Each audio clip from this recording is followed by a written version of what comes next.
देखते हैं आज जो है क्या बताएंगे, सो देख लीजिए। तो डिफरेंट इंटीग्रेशन में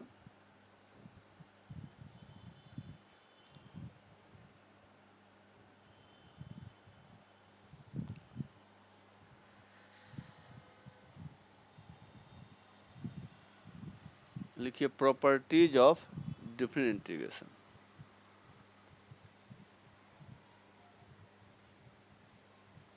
प्रॉपर्टीज ऑफ डिफिनिट इंटीग्रल। कुछ प्रॉपर्टीज है जिसका यूज करके भी बनाना पड़ेगा आपका पैकेज में,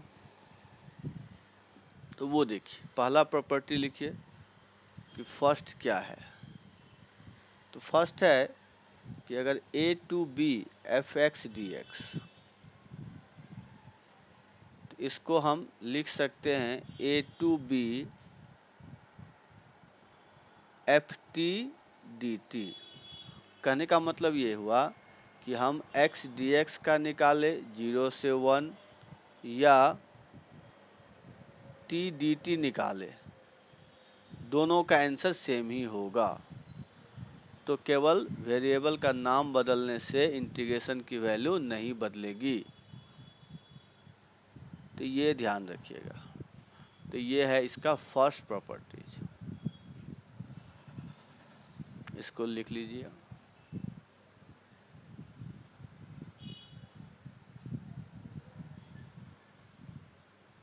तो इसमें फर्स्ट प्रॉपर्टी है A to B F X D X equal to A to B F T D T, जहाँ कहने का मेरा मतलब है कि एक्स डी एक्स हो चाहे टी डी टी हो चाहे वाई डी आई हो, अगर लिमिट सेम है तो आंसर सेम ही आएगा। तो ये हो गया आपका फर्स्ट प्रॉपर्टी। अब आते हैं सेकेंड। तो सेकेंड प्रॉपर्टी है कि A to B F X D X, इसको हम minus of B to A F X D X, अगर अपर लिमिट को लोअर कर दें या लोअर को अपर कर दें तो साइन माइनस का सामने आ जाएगा।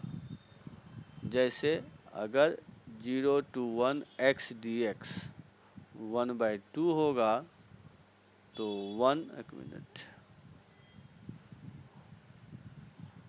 से 0 करने पर एक्स डी एक्स करेंगे तो ये -1/2 आएगा। तो ये हो गया आपका सेकेंड प्रॉपर्टी कि अगर हम लिमिट को चेंज कर देंगे तो साइन भी चेंज हो जाएगा।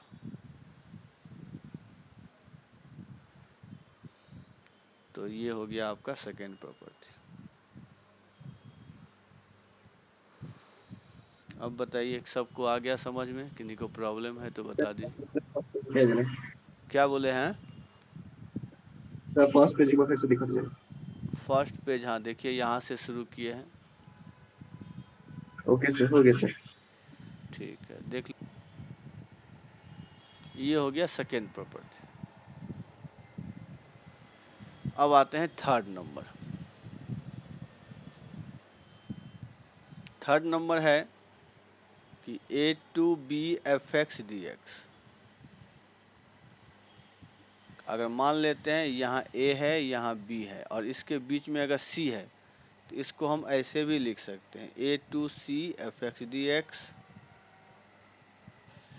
प्लस सी टू बी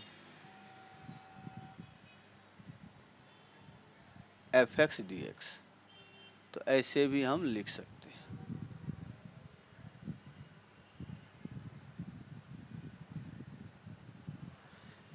इसको और चाहे तो और ब्रेक कर सकते हैं तो इस तरह से हम ब्रेक कर सकते हैं।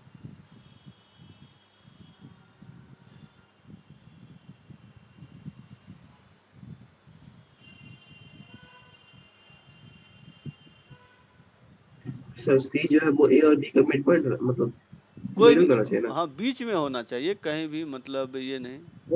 सर इक्वल है और ए सी इक्वल टू सी भी ए पार्ट नहीं ना।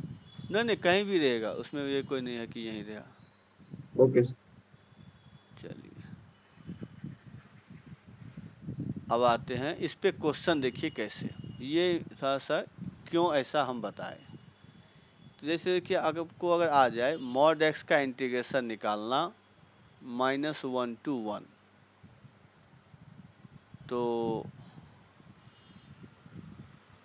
इसका आंसर क्या होगा या इसका इंटीग्रेशन कैसे निकालेंगे? तो हम जानते हैं मॉड एक्स 0 से पहले निगेटिव होता है, 0 के बाद पॉजिटिव होता है। तो यहाँ पर हम क्या करेंगे, -1 से 0 करेंगे। तो 0 से पहले ये निगेटिव होता है, उसके बाद 0 से 1 करेंगे।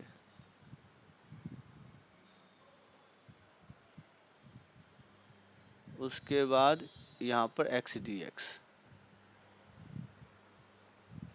थोड़ा सा 1 मिनट रुक जाइए। तो सर हम लोग का फिटजे का ग्रुप में क्या चल रहा है?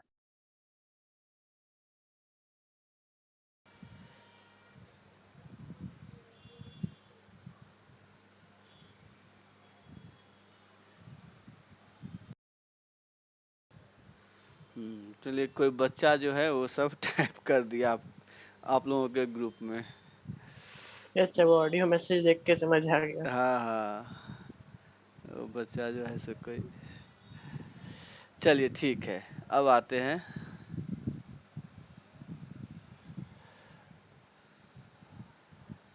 इसका तो अब निकल ही जाएगा। तो मतलब कहने का मेरा मतलब है, इस तरह से आप लोग मॉड एक्स का भी इंटीग्रेशन निकाल सकते हैं।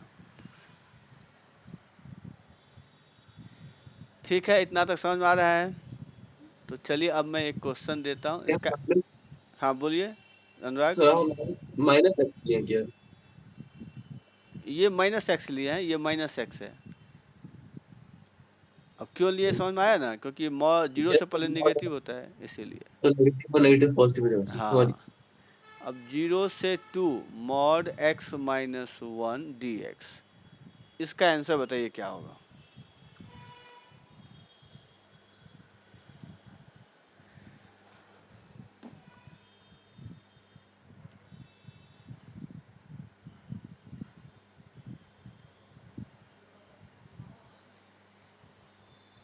सर पिछला वाला जो सर प्रॉपर्टी बताया था ना सर मॉड वाला, वो समझ नहीं आया सर हमको। अच्छा अच्छा, नहीं, कहने का मतलब है कि अगर आपको इस तरह से क्वेश्चन आए तो इसका इंटीग्रेशन कैसे निकालिएगा। तो मैं जानता हूं कि 0 से पहले और बाद में इसका जो है सो प्रॉब्लम है। तो हम क्या करेंगे, 0 पर इसको ब्रेक कर दिए। तो एक ले लिए -1 से 0। तो -1 से 0 में निगेटिव है, तो हमको मालूम है कि -1 से 0 में मॉड एक्स निगेटिव होता है, तो -x ले लिए। क्या समझे अब? अच्छा समझ गए सर। चलिए ठीक। सर क्वेश्चन दिखा दीजिए सर ना। मॉड रहेगा सर, तभी ना ऐसा करना है। हाँ हाँ हाँ, ठीक है मॉड सर। मॉड के लिए ही ऐसा करेंगे। ठीक है सर।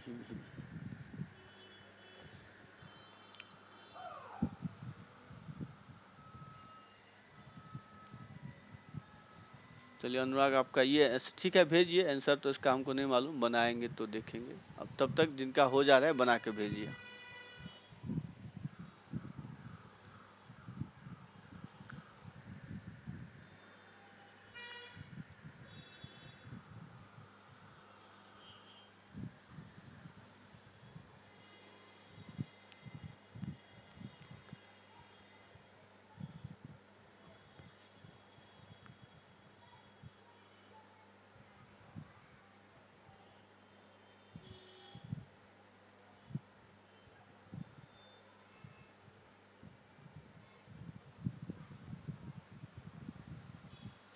ईसा आपका, अच्छा, दोनों का अलग अलग आया। अनुराग आपका जो आया, ईसा आपका भी अलग आया। देखते हैं। पीयूष आपका भी अलग आ रहा है। मयंक और नहीं, मयंक मतलब 4 बच्चे भेजे हैं, चारों का सबका अलग अलग है। अनुराग, ईसा, पीयूष, मयंक, चारों का 4 आंसर आया है। अब ये तो कैसे? मेरे खुद का 2 अलग अलग आंसर आ रहा है।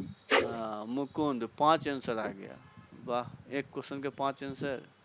अब किसका सही है देखना पड़ेगा। 5 आंसर आ गया।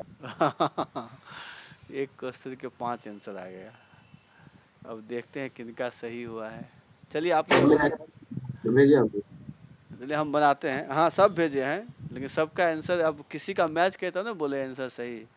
चलिए हम ही बनाते हैं। मेरा सर देखते हैं। सबका -10 में अलग अलग आ गया। हाँ, सबका अलग अलग आ गया। तो 0 से 1 लेंगे जो होगा, नहीं कैलकुलेशन पर ध्यान दीजिए, क्योंकि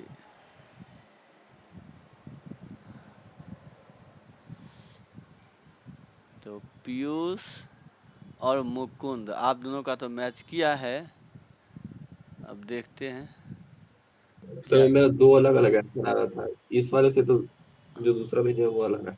अच्छा देख लेते हैं किनका सही है।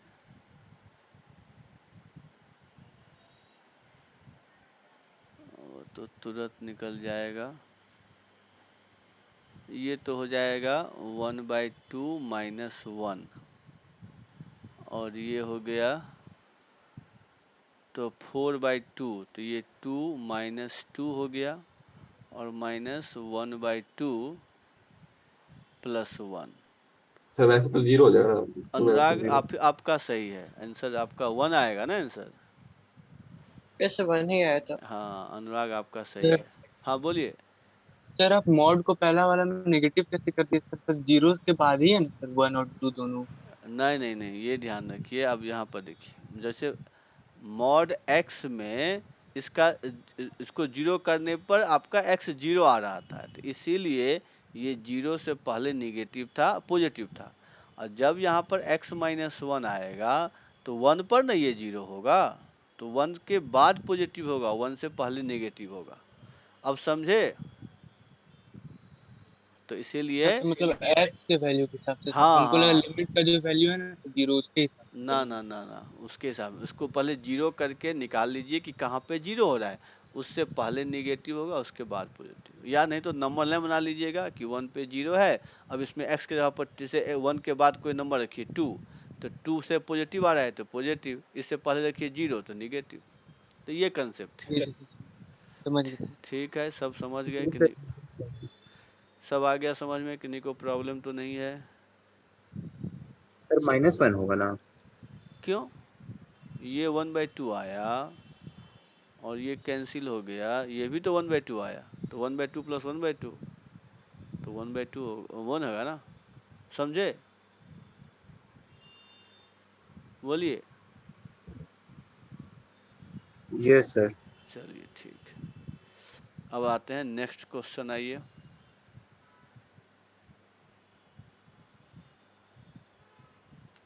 जीरो से 3x-2 dx, इसका बताइए क्या होगा।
अनुराग ठीक है, आपका आ गया आंसर।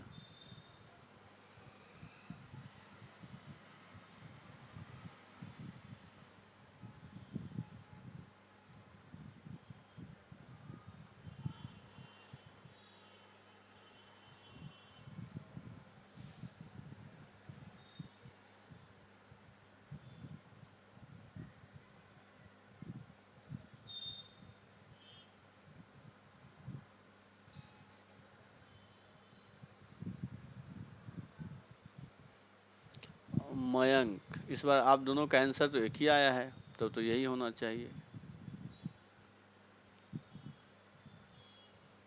पीयूष आपका डिफरेंट।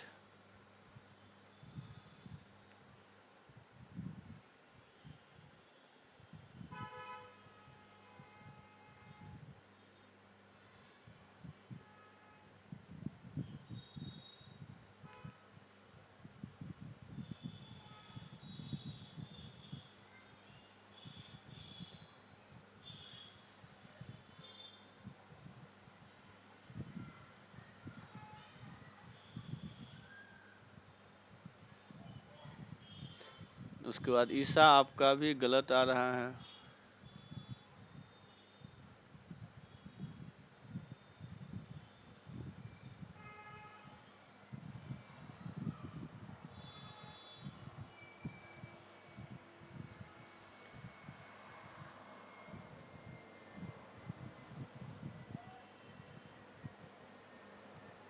तो क्या आप बता दे या कोई बना रहे हैं? सर 1 मिनट आंसर चेक कर। चेक कर लीजिए।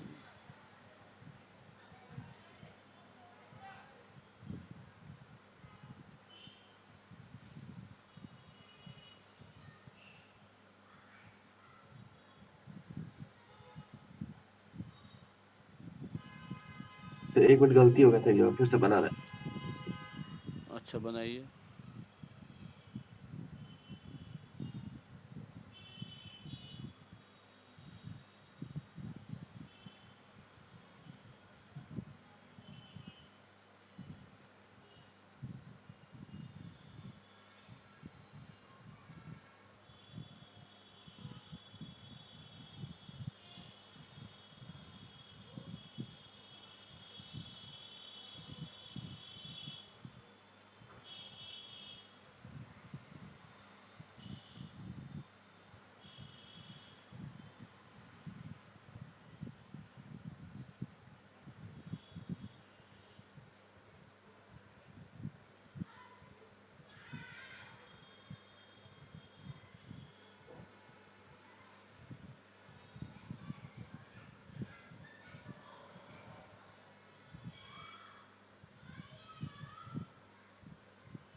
ईसा आपका अब सही है।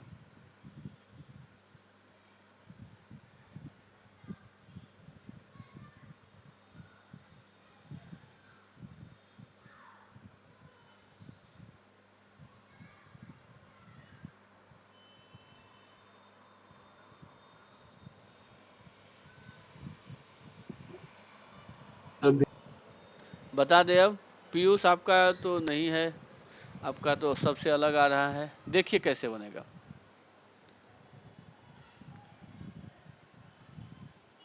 तो 0 से 2 ले लीजिए तो ये निगेटिव होगा।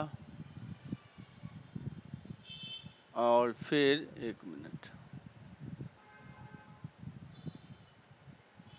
dx और 2 से 3 में ये पॉजिटिव होगा। तो इसी का आपको निकालना है। पीयूष हाँ अब आपका मैच कर गया।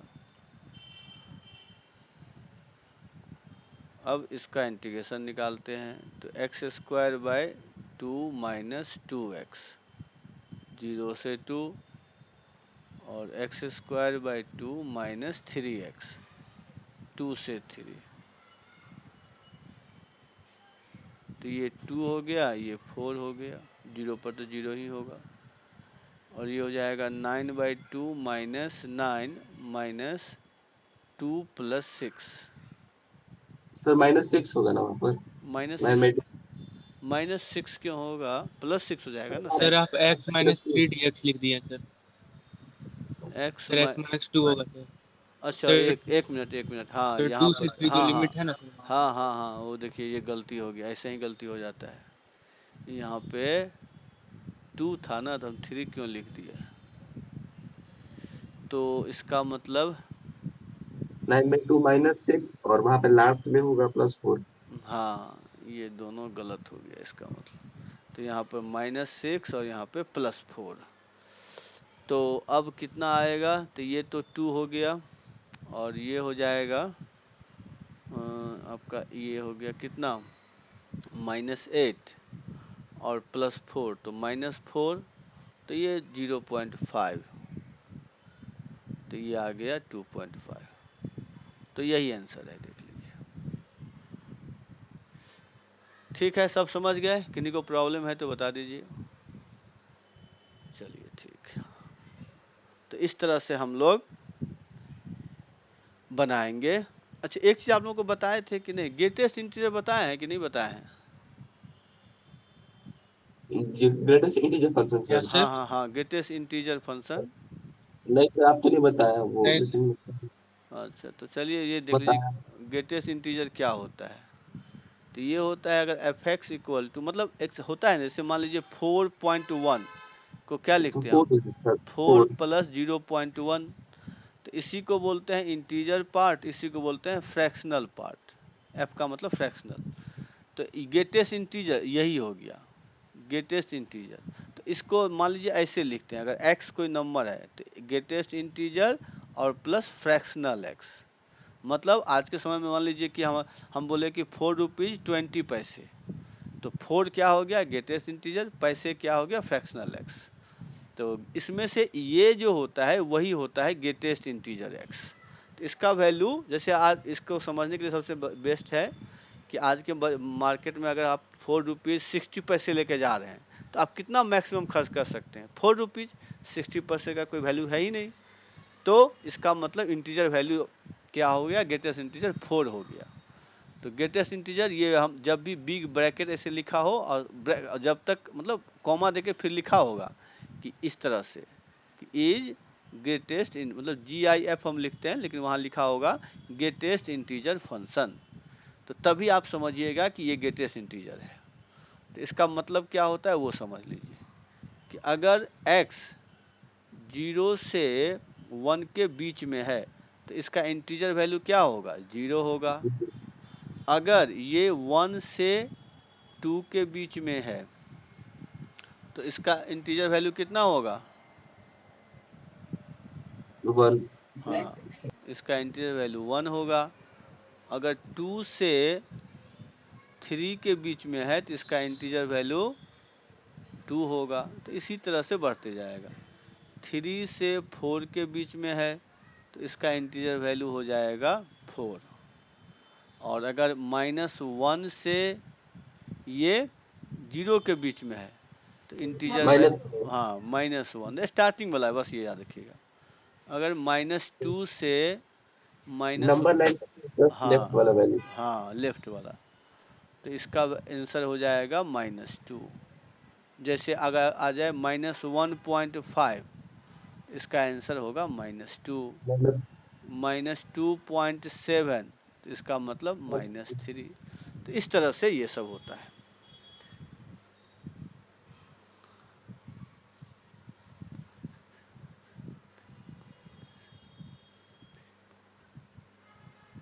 ओ सॉरी, यहाँ पे गलती कर दिए नहीं हम, यहाँ दोनों जगह गलती हो गया।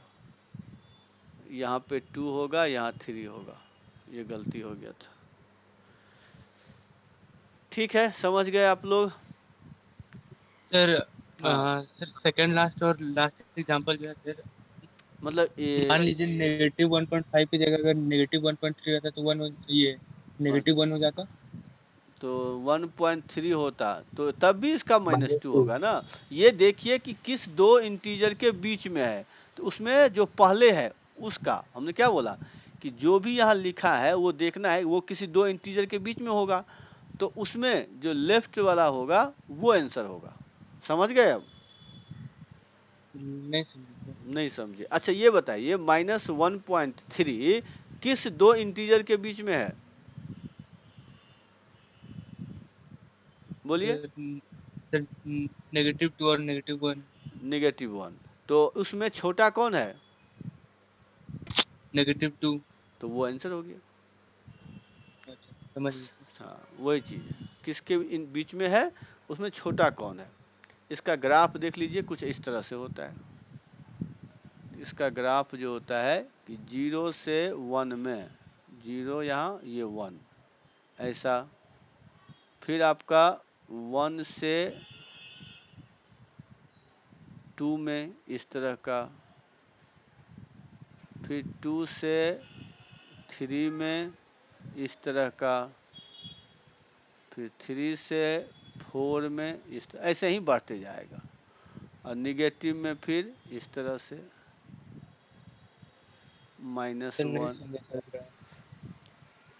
1 मिनट रुक जाइए, हाँ ये -2 ऐसे होते जाएगा। देखिए हमने बताया था ना कि 0 से 1 में 0 होगा, ये दिख रहा है आपको, यस सर। तो वही तो काम किया यहाँ पर। देखिए 0 से 1 में क्या है, 0 है, देख रहे हैं।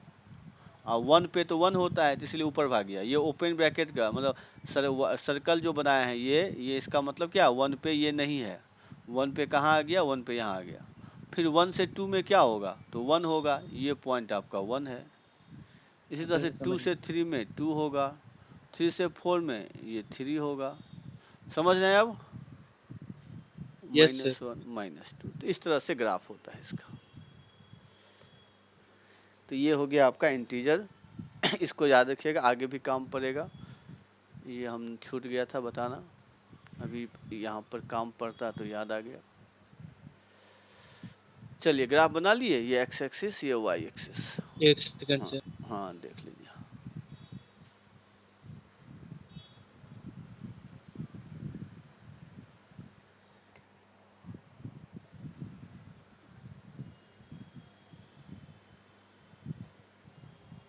सर ये रिलेशन एंड फंक्शन का पार्ट है ना? हाँ हाँ, रिलेशन एंड फंक्शन का पार्ट है।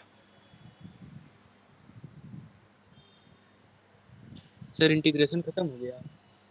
इसका भी इंटीग्रेशन निकालेंगे, खत्म ही है, अब कहाँ लास्ट है। चलिए अब आते हैं, ग्राफ हो गया ना? Yes sir. चलिए अब आ जाते सर हैं। 1 सेकंड के लिए निकालिए ना। हाँ देख लीजिए, कैसे हो गया? चलिए अब आ जाते हैं फ्रैक्शनल एक्स। ये क्या होता है, जैसे ऐसे लिखेंगे ना, तो इसको बोलेंगे इस तरह से कि इज फ्रैक्शनल एक्स।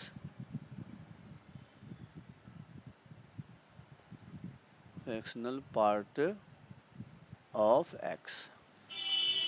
तो इसका क्या मतलब हुआ कि इसकी जो वैल्यू होगी, एक चीज़ तो समझ में आ गया कि इसकी जो वैल्यू होगी ऑलवेज 0 से 1 के बीच में होगा। तो अब इसका मतलब क्या हुआ कि अगर x, एक मिनट रुक जाइए,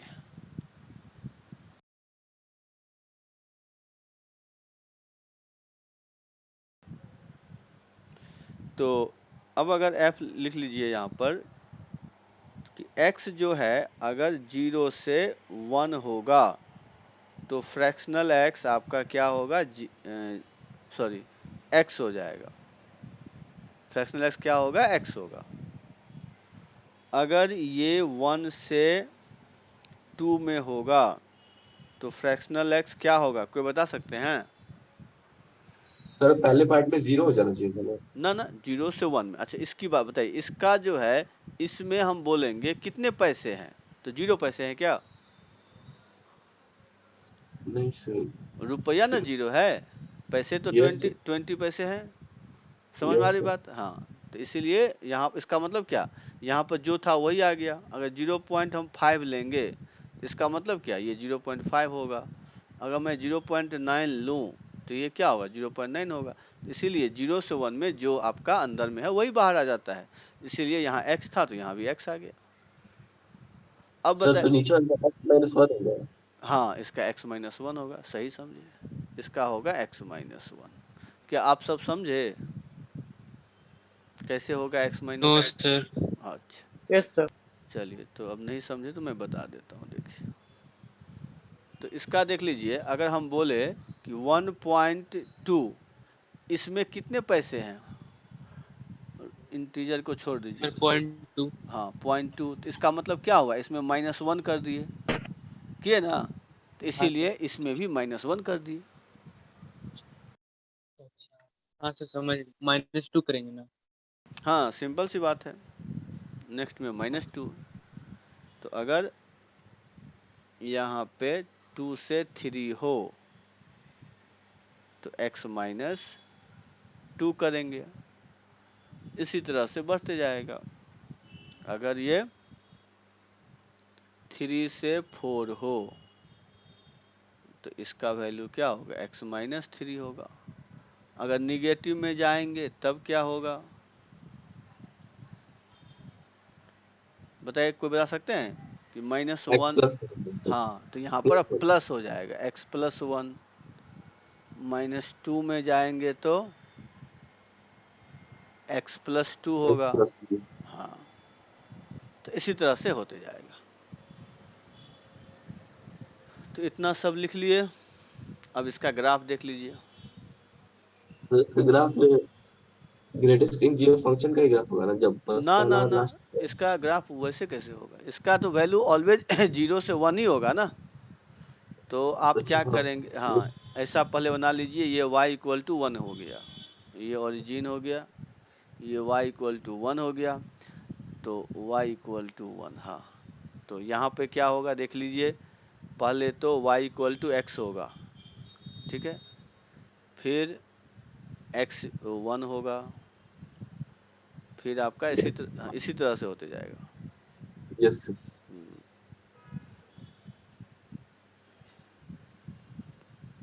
इधर भी इसी तरह से होते जाएगा।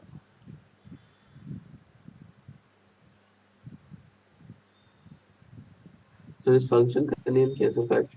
फ्रैक्शनल पार्ट, और यहाँ अच्छा पे ओपन इंटरवल होगा, ओपन, क्योंकि ये पॉइंट में तो नीचे आ जाएगा ना, यहाँ पे ये सब डार्क सर्कल होगा, कि इसको लेना है, ऊपर वाले को नहीं लेना है।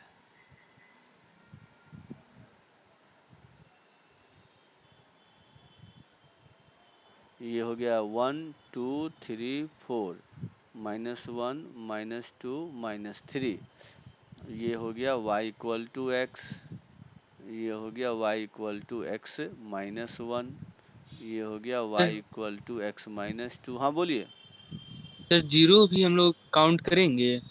हाँ, जीरो भी तो फ्रैक्शनल पार्ट की वैल्यू हो सकती है ना, जैसे अब इंटीजर में बोलेंगे, इसका बताइए क्या आंसर होगा, तो इसका क्या, इसमें पैसा तो है ही नहीं, तो ये हाँ जीरो। सर। तो ये चीज़ के लिए, तो ये हो गया फ्रैक्शनल एक्स का ग्राफ, और वो हो गया ग्रेटेस्ट इंटीजर का। इतना समझ गए होंगे। Yes sir. तो अब आ जाते हैं इसी पे हम, मतलब इस तरह से इसका भी इंटीग्रेशन, मान लिया हम दे सर दे बैठ जाइए ना सर। अच्छा बैक जाएं, देख लीजिए।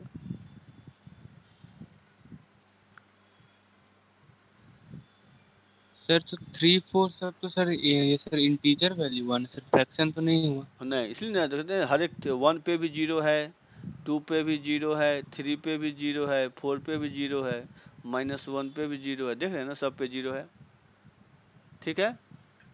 सर नहीं समझे सर। नहीं, हम ये पूछ रहे हैं कि माइनस मतलब 3, आपने आपने का क्वेश्चन क्या है सो बताइए। सर क्वेश्चन है कि सर सर जहाँ पर -1 -2 -3 1 2 3 4 लिखे हैं, हाँ, वहाँ पर 0 पॉइंट कुछ होना चाहिए ना। 0 पॉइंट कहाँ, जीरो ना आएगा, ये तो जीरो आ रहा है, 2 में फ्रैक्शनल पार्ट क्या है, जीरो, तो जीरो ना आएगा क्या। Zero sir. हाँ बोलिए सर क्या। मतलब हाँ सर मतलब फ्रैक्शनल। हाँ सर बोल, मान लीजिए, सर मान लीजिए 0.2 रहता तो सर कैसे रहता? फिर हम लोग ग्राफ में कैसे इसको मतलब 0.2 तो हो गया 0 से 1 के बीच में ना, यहाँ पे कहीं पे,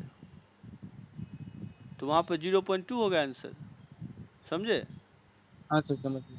चलिए ठीक, तो अब देखिए इसका इंटीग्रेशन, जैसे हम बोल दे, सर क्या बोलिए।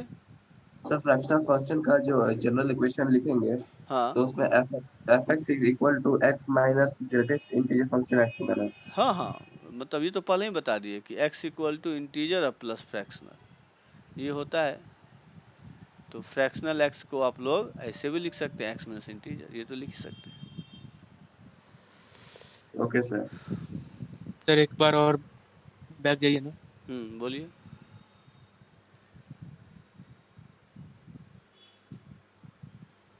हो गया सर।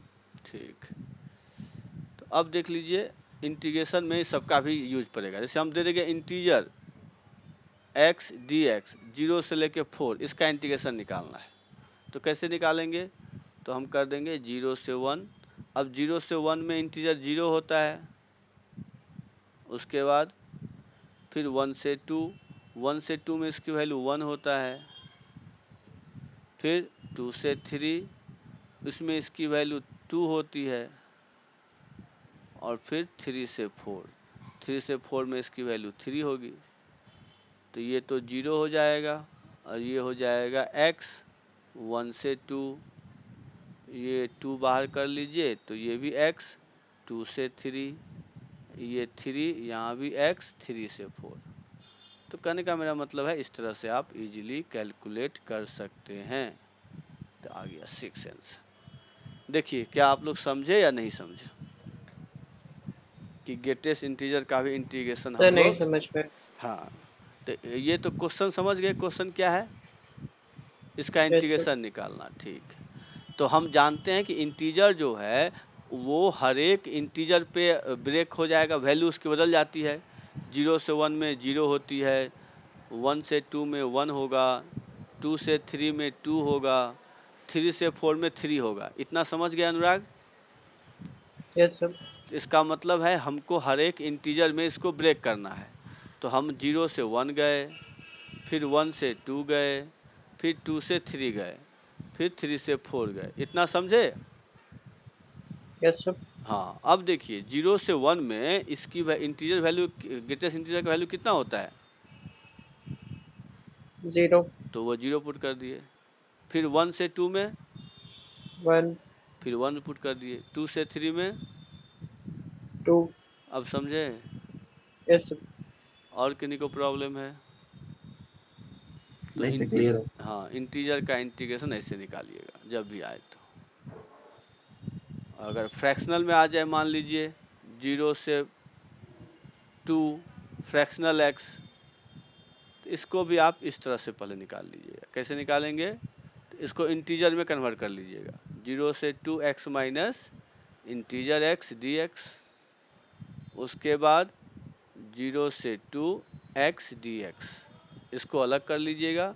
फिर 0 से 2 इंटीजर x dx, तो इसका तो x²/2 हो जाएगा 0 से 2, और इसका तो फिर 0 से 1 तो 0 ही हो जाएगा, फिर 1 से 2 dx। इस हिसाब से हम लोग सॉल्व करेंगे फ्रैक्शनल एक्स का। तो बस ये जान लीजिए what is greatest integer x और व्हाट इज फ्रैक्शनल x। उसका इंटीग्रेशन तो कोई काम का है ही नहीं, इतना आसान है कि बन ही जाएगा। तो इस तरह से हम लोग निकालते हैं।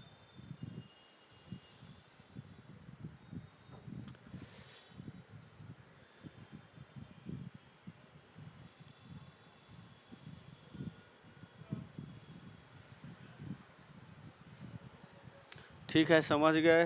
किन्हीं को प्रॉब्लम है तो बता दीजिए। सर फिर से एक बार एक्सप्लेन कर देना। हाँ, मतलब देखिए ये स्टेप तो समझ में आ ही गया होगा। यहाँ सब ये स्टेप समझे? यस सर, वहाँ पर पहले में 0 से 1 होगा ना, दूसरे में 1 से 2। नहीं नहीं, अगर मान लीजिए आपको हम अगर बोले एक्स है ना वहाँ पर, तो उसको काहे ब्रेक करेंगे? अच्छा, ठीक है ना?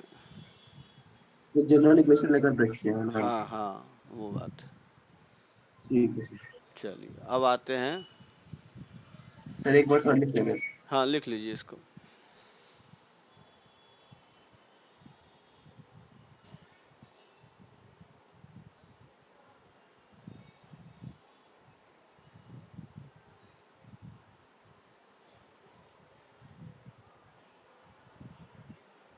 हो गया सर, थैंक यू। इसके बाद तीसरा प्रॉपर्टी हो गया था, चौथा लिख लीजिए, फोर्थ प्रॉपर्टी। फोर्थ नंबर है कि 0 से a fx dx, तो दिस इक्वल टू हम लिख सकते हैं 0 to a f a minus X D x, दोनों इक्वल होता है। ठीक है ना? 0 से एफ एक्स डी एक्स निकाले, चाहे 0 से एफ ए माइनस एक्स निकाले, दोनों सेम होता है। कैसे? तो इसका देखिए प्रूफ। तो इसका प्रूफ देखिए कैसे होगा। तो अगर हम RHS ले लें, तो RHS क्या है? 0 से A minus X D X, sorry F था ना, हाँ। अब क्या करेंगे, a माइनस एक्स को t ले लीजिए, तो माइनस डी एक्स क्या हो जाएगा? dt, तो dx हो गया माइनस dt। तो अब देखिए यहाँ पे क्या हो गया, 0 से a, ये हो गया F T minus D T. अच्छा एक चीज़, अब यहाँ पर लिमिट भी तो चेंज हो जाएगा। तो देख लीजिए, जब x 0 होगा तो ये a होगा, और जब x a होगा तो ये 0 हो जाएगा। तो ये आ गया आपका minus of A20 FT dt। तो अब इसको लिमिट चेंज कर दीजिए, प्रॉपर्टी नंबर 2, तो ये हो गया FT dt। अब लगा दीजिए प्रॉपर्टी नंबर 1, तो 0 से A fx dx। तो यही इसका प्रूफ है। क्या समझे आप लोग या नहीं समझे? सो बताइए, आया समझ में या नहीं? क्या अनुराग? सो लास्ट स्टेप क्या किया है? सर 80 लास्ट को स्टेप में थोड़ा गड़बड़ लग रहा है। अच्छा देखिए, यहाँ तक समझ गए होंगे। एक मिनट, ये समझ गए ये स्टेप। Yes sir. उसके बाद माइनस हटा दिए। उसके बाद देखिए प्रॉपर्टी नंबर 2 देखिए ना, 2 में क्या था कि अगर हम वो समझ गए। लिमिट को इंटरचेंज कर दे तो माइनस साइन आ जाएगा, तो इसीलिए माइनस में प्लस हो गया। उसके बाद देखिए फर्स्ट प्रॉपर्टी, फर्स्ट क्या था कि अगर वेरिएबल बदल दें तो लिमिट की वैल्यू नहीं बदलती, था ना? हाँ सर। Yes sir. हाँ, तो वही लगा दिए, तो यहाँ से फर्स्ट आ गया। तो कहने का मतलब है इसको हम ऐसे भी लिख सकते हैं। ठीक है, अब इस पे देखिए एक क्वेश्चन कैसे। सर हाँ हाँ बोलिए। सर फिर उसके लिए वो इतना कैसे? सारा क्यों करना पड़ा? हम लोग डायरेक्ट x को ही a माइनस एक्स से भी तो रिप्लेस कर सकते थे, वही क्योंकि तो, वेरिएबल बदलने से फर्क नहीं पड़ता। नहीं तो वो दिखाना पड़ेगा ना प्रैक्टिकली कैसे हो रहा है, तो मैंने इसलिए दिखा दिया। तो ले ओके सर। लेता है। क्या बोले हैं? सर तो ऐसे प्रूफ किया है तो ये तो कॉस्ट का एक होगा ना। मान लीजिए let T equal to A minus X, तो फिर डायरेक्ट ही वेरिएबल बदल देते हैं वैसे। F X D X is equal to F मेन एफ वो टी। नहीं है, समझ में आ गया ना, बस ये होता है, इसको याद रखिए। ठीक है ना? तो बेसिकली इस पे वही प्रॉपर्टी लगा कि x की जगह a माइनस एक्स डालने से कोई फर्क नहीं पड़ेगा। हाँ, मेन क्या होता है ना, शिफ्टिंग हो गया कि अगर मान लीजिए ये सर्कल यहाँ है, ये सब आगे देखेंगे 12 में, ये सब एरिया ही है, इंटीग्रेशन का मतलब एरिया। अब इसी सर्कल को उठा के यहाँ रख देंगे तो एरिया बदलेगा क्या? नहीं बदलेगा। तो नो ये सर। हाँ, तो वही चीज़ हो रहा है, वहाँ पर शिफ्ट कर दे रहे हैं एक चीज़ को दूसरी जगह पर, तो एरिया तो बदलेगा नहीं, इसीलिए ऐसे करने से नहीं बदलेगा। ठीक है? सर हाँ, negative df equal to dt कैसे आया सर? अच्छा ए तो कांस्टेंट था, 0 हो गया, हाँ सर। माइनस का माइनस आ गया, एक्स का dx होता है और t का dt। हाँ सर। चलिए, इसको हम ऐसे भी लिख सकते हैं। देखिए किस तरह से लिख सकते हैं कि वहाँ तो 0 था, अगर a से b होता तो तब हम लिखते a to b f a plus b minus X dx, तब ऐसे लिखते हैं। वही चीज़ है, यहाँ भी वैसे ही करेंगे तो आ जाएगा। ऐसे भी आप लोग लिख सकते हैं। अब देखिए इस प्रॉपर्टी से फ़ायदा क्या हुआ, तो इस प्रॉपर्टी से कितना फ़ायदा होता है वो देखिए। कि अगर हम आपको बोले कि 0 से π/2 साइन स्क्वायर एक्स, इसका इंटीग्रेशन निकालिए, तो हमको ट्रिग्नोमेट्री लगाना पड़ता था, अब नहीं लगाना पड़ेगा। अब अगर मैं इसको i मान लूँ और ये प्रॉपर्टी लगा दूंगा तो ये क्या हो जाएगा, 0 से π/2 sine square π/2 minus X dx। अब क्या करते हैं, 0 से π/2, ये हो गया cos स्क्वायर एक्स dx। अब ये भी तो i ही हो गया, तो इसको ऐड कर दीजिए, तो i प्लस आई अगर लिखें तो क्या होगा, तो 0 से π/2 साइन स्क्वायर एक्स और प्लस 0 से π/2 कॉस स्क्वायर एक्स। अब बताइए इतना समझे आप लोग कि नहीं समझे, सो बताइए। समझ गए सर सर। आपने कहा था कि हम लोग अंदर के वेरिएबल को चेंज कर सकते हैं, हम्म। तो हम लोग x की जगह 0 भी तो बैठा सकते थे। तो जीरो वेरिएबल थोड़े है, जीरो वेरिएबल कब से हो गया? ये सब कांस्टेंट हो गया। अच्छा, चलिए इतना तक में बताइए, किसी को प्रॉब्लम है? नहीं सर, क्लियर। सर एक सेकंड लिख लेते हैं। हाँ हाँ लिख लीजिए।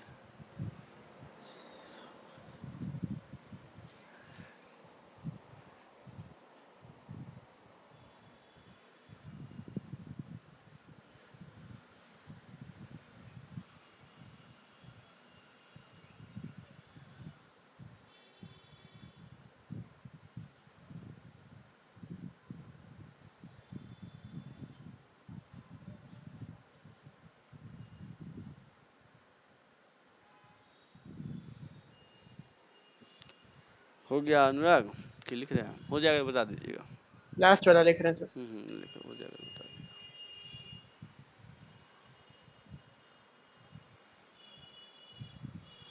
हो गया सर।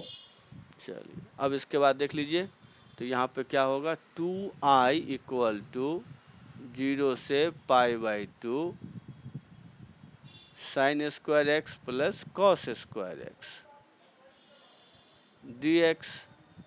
अब ये तो 1 होता है मालूम ही है, तो 0 से π/2 क्या हो गया, ये 1 dx, मतलब dx हो गया।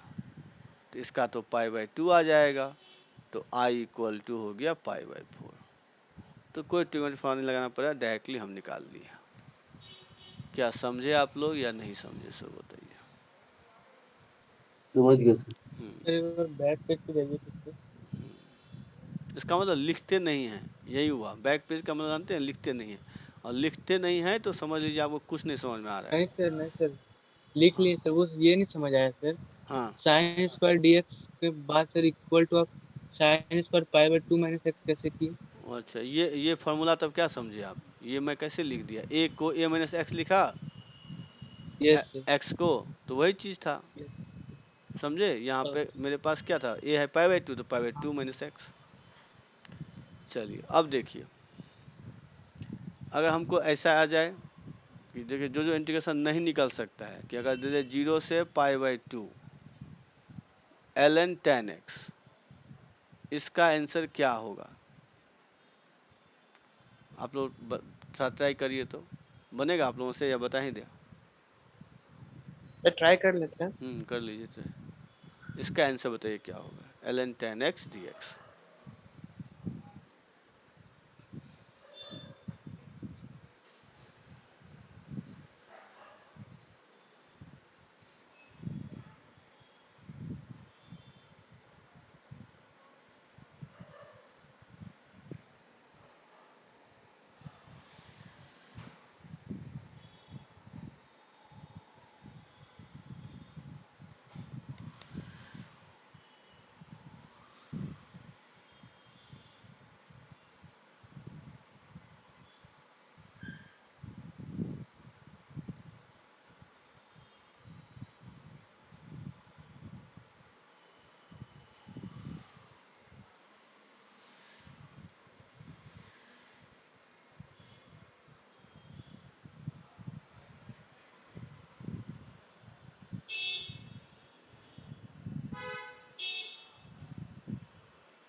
सर कुछ आंसर तो आया सर, कुछ बताइए, कुछ का नाम तो कुछ होगा। 0। हाँ सही आंसर आ गया आपका। तो देखिए कितना आसान है, तो ये हो गया 0 से π/2 ln, यहाँ पे tan π/2 माइनस एक्स dx। तो ये हो गया 0 से π/2 ln cot x dx। तो ये भी तो आई ही है, अब फिर दोनों को ऐड कर दीजिए, तो i प्लस आई। तो मैं आप डायरेक्टली यहाँ पर लिख देता हूँ, थोड़ा सा दिमाग लगाइएगा। π/2, अब दोनों को ऐड करेंगे तो ये क्या हो जाएगा, अब प्लस में log इंटू में हो जाता है, तो ये हो जाएगा yes tan x into cot X. और tan x into cot X क्या होता है, 1 होता है, और log 1 क्या होता है, 0 होता है, तो आंसर आ गया 0। तो इसीलिए i इक्वल टू 0। अब बताइए आप लोग समझे या नहीं समझे, क्योंकि मैंने स्टेप कुछ छोड़ा है। समझ गया। तो क्या अनुराग समझ में आया, समझ गए सर। और कोई है जिनको नहीं आया समझ में? तो देखिए इस तरह का इंटीग्रेशन भी प्रॉपर्टी से बन जाता है।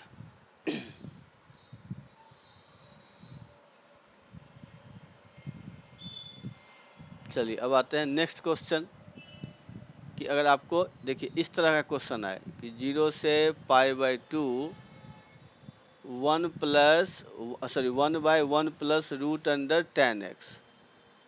इसका बताइए आंसर क्या होगा।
तो देखिए, लगता है नहीं बनेगा आप लोगों से। क्या किसी को लग रहा है बनेगा? बना रहे सर। अच्छा, बना रहे हैं तो बनाइए।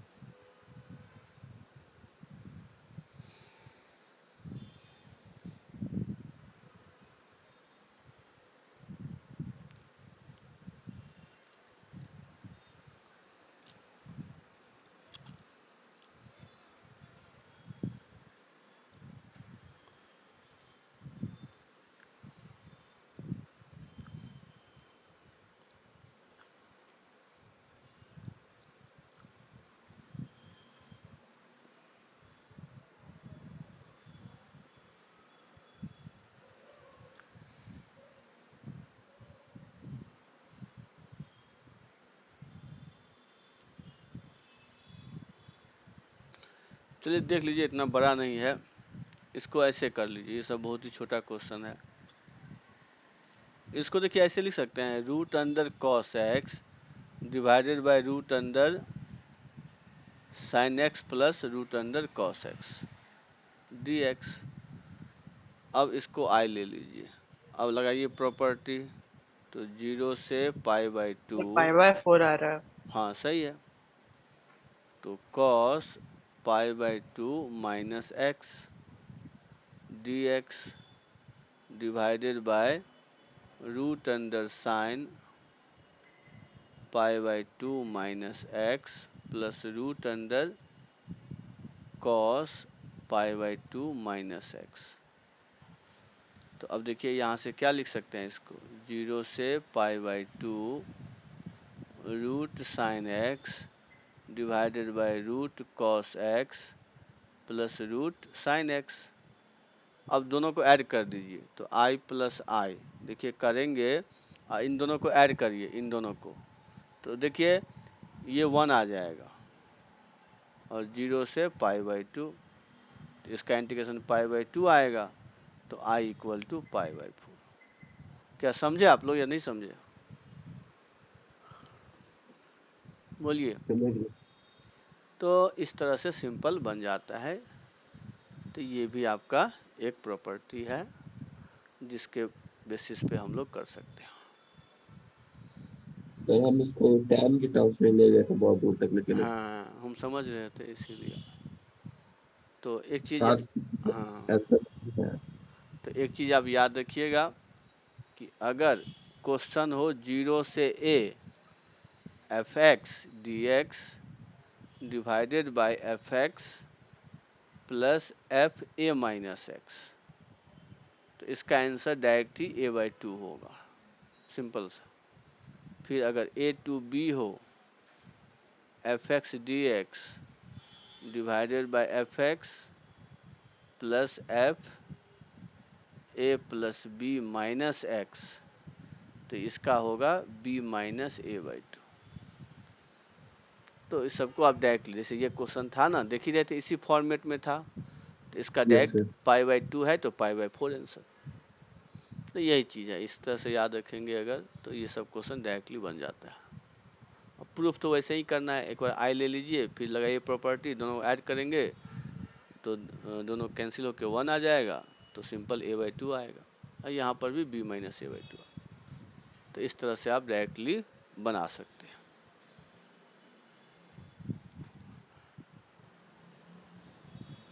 ठीक है, समझ गए इतना? Yes sir. इसके बाद जो है, अब आ जाते हैं, इवन फंक्शन क्या होता है मालूम है? इवन फंक्शन नहीं, तो लिख लीजिए इफ तो एफ, पॉजिटिव इतना बता नहीं, sir. F X equal to अगर एफ माइनस एक्स, तो इसको बोलते हैं इवन फंक्शन। देन, जिससे कॉस हो गया। हाँ, then F X will be even function.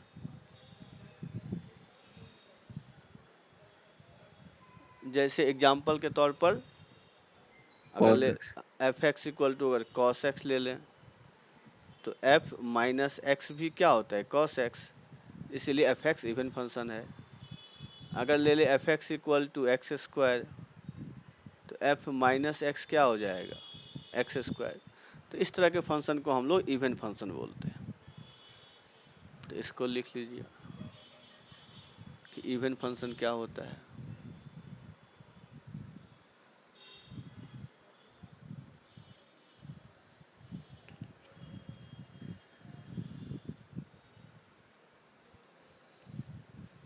लिख लिए क्या अनुराग, लिखे कि नहीं? सर लास्ट टाइम में लिख रहे हैं, वो थोड़ा सा बॉटल लाने चले गए थे। चलिए ठीक।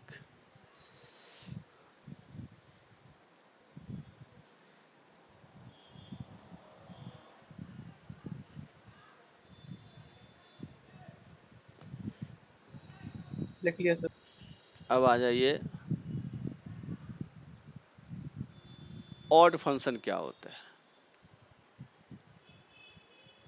तो देखिए ऑड फंक्शन में बस वही माइनस हो जाएगा कि F X equal to F minus of minus F X, या ऐसे भी लिख सकते हैं कि F minus X equal to minus of F X. तो ऐसे फंक्शन को हम लोग बोलेंगे ऑड फंक्शन। एग्जाम्पल देख लीजिए, जैसे F X equal to sine X, क्योंकि इसमें अगर हम माइनस लगाएंगे तो ये होगा साइन माइनस एक्स, और साइन माइनस एक्स क्या होता है? Minus sine X. फिर अगर एफ एक्स इक्वल टू हम ले लें एक्स क्यूब, तो एफ माइनस एक्स क्या होगा? Minus X cube. तो इस तरह के फंक्शन ऑड फंक्शन कहलाते हैं।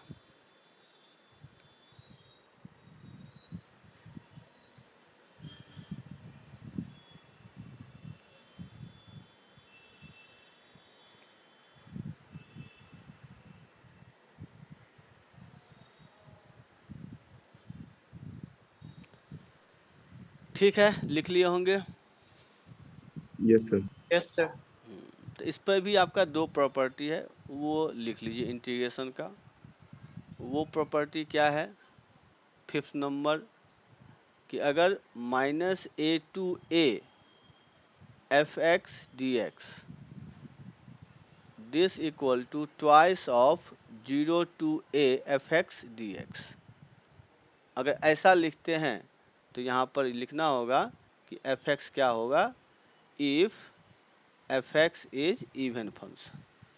अगर इवन फंक्शन है तभी हम इसको ये फॉर्मूला लिख सकते हैं। और 6 में है कि if F X is odd function then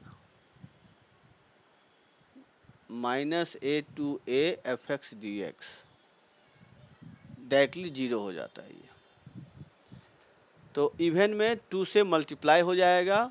सबसे मेन है ऑड वाला, और देखिए कुछ करना ही नहीं है इंटीग्रेशन। आपको अगर ए का पता चल जाए कि ये ऑड फंक्शन है तो डायरेक्टली आप 0 आंसर बैठा दीजिए। तो सबसे मज़ेदार आपका ये है, 6 नंबर जो प्रॉपर्टी है ये है। इसमें तो फिर भी निकालना पड़ेगा फिफ्थ में, लेकिन 6 में डायरेक्ट आंसर 0।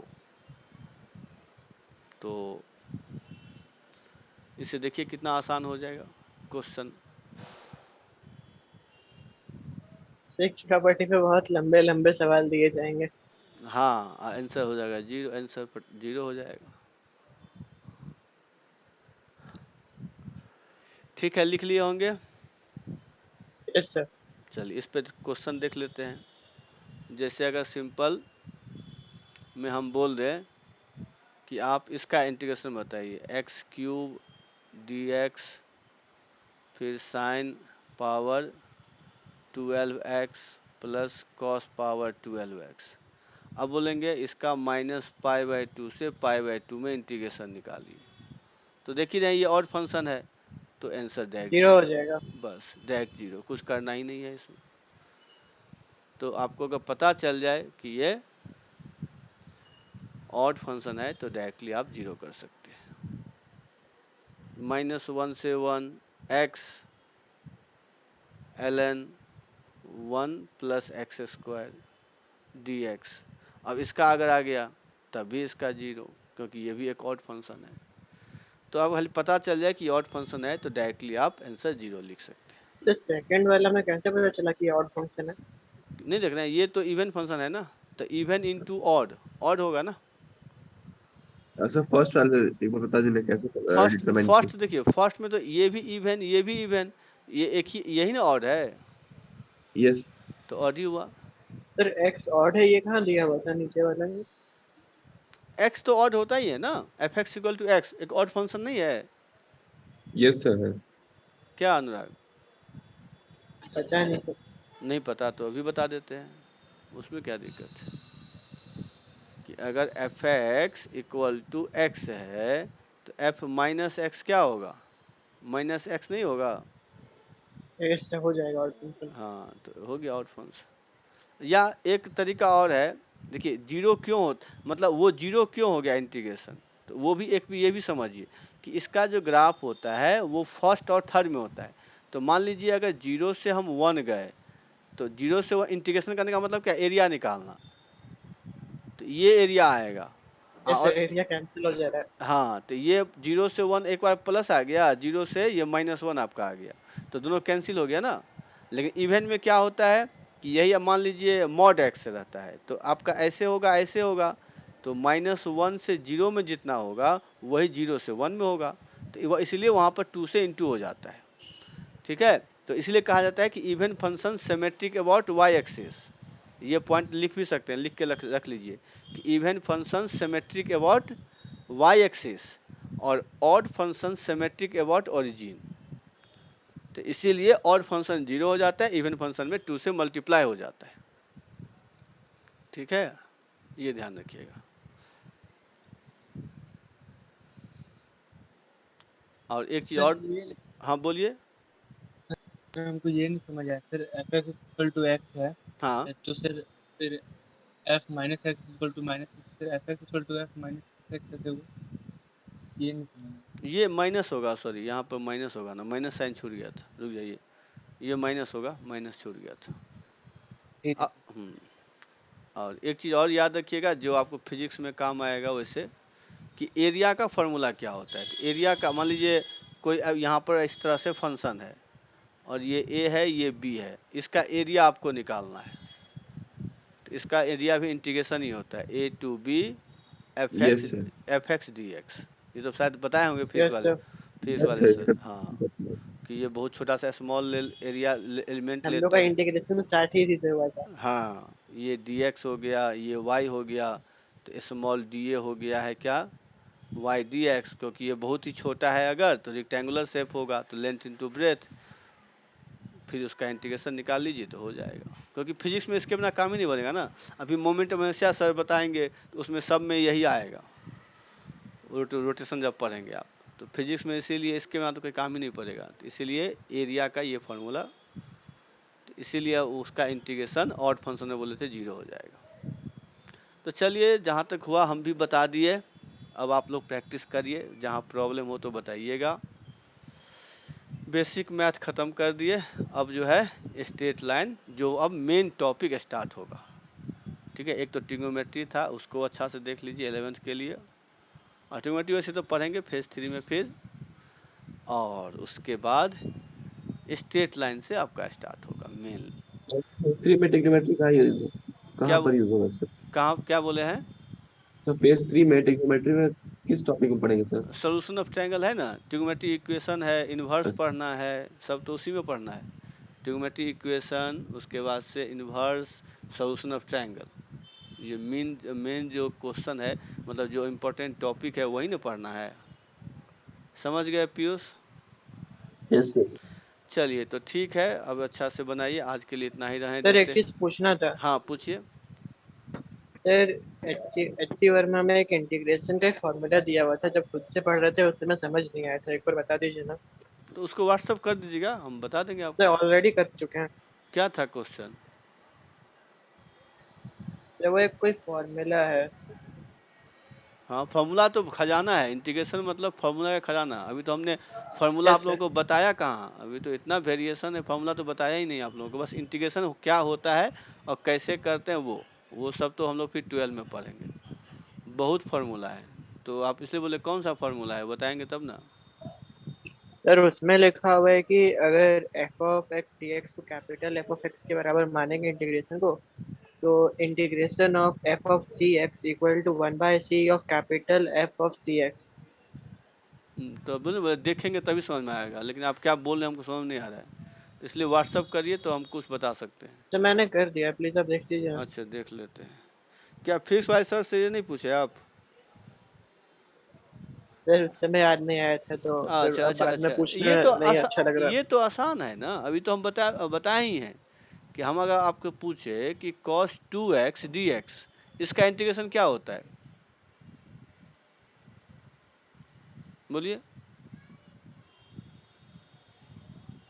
इसका इंटीग्रेशन बताइए अनुराग। सर 1/2 ऑफ हो जाता है। तो वही तो आप पूछ रहे हैं ना कि सर 1/c कैसे हो गया, ये नहीं पूछ रहे हैं? Yes sir. तो कांस्टेंट से डिवाइड हो जाता है, वो क्यों होता है आप यही पूछ रहे हैं कि एफ सी एक्स, ये तो बता चुके हैं, equal to 1/c F C X, ये कैसे हो गया? तो सिंपल है, सी एक्स को आप टी मानिए, फिर इंटीग्रेशन निकालिए, ये आ जाएगा सब्स्टिट्यूशन से। समझे अनुराग? सर अगर सी को कोई नॉर्मल कांस्टेंट माना जाए तो इंटीग्रेशन में तो कांस्टेंट बाहर आ जाता है ना। तो अरे यहाँ से 2 कैसे बाहर निकालिएगा? आप जानते क्या बोल रहे हैं कि सर cos 2x से 2 बाहर निकाल लीजिए और cos x का इंटीग्रेशन निकाल लीजिए, ऐसा कर सकते हैं क्या? नो सही है, ये कंफ्यूजन फिजिक्स में हाँ, होगा जो। यही आप पूछ रहे हैं कि सर हम ये एफ सी एस का मतलब ये फंक्शन के अंदर है ना, तो फंक्शन के अंदर से सी कैसे बाहर निकालिएगा आप? समझ गए सर। चलिए ठीक, तो चलिए आज के लिए इतना ही, सब अच्छे से पढ़िए, जहाँ प्रॉब्लम हो पूछते जाइएगा। चलिए तो सर हाँ बोलिए। सर ये ऑफलाइन खोलने का कोई नोटिस है सर? अरे हमको बोले नहीं, ये सब लोकल में नहीं ना पढ़ रहे हैं, ये हम लोग डिसीजन कोई नहीं लेते हैं, सारा डिसीजन अब दिल्ली लेगा, और जब वो जिस दिन आपको पता चलेगा उस दिन हमको भी पता चलेगा। इसीलिए ये सब क्वेश्चन हम लोगों से मत पूछिए, हम सब एक ही हैं, हम भी, आप पढ़ रहे हैं हम पढ़ा रहे हैं, बस काम कर रहे हैं, ये समझिए। समझ में आ गई बात यस पीयूष? सर। हाँ, यस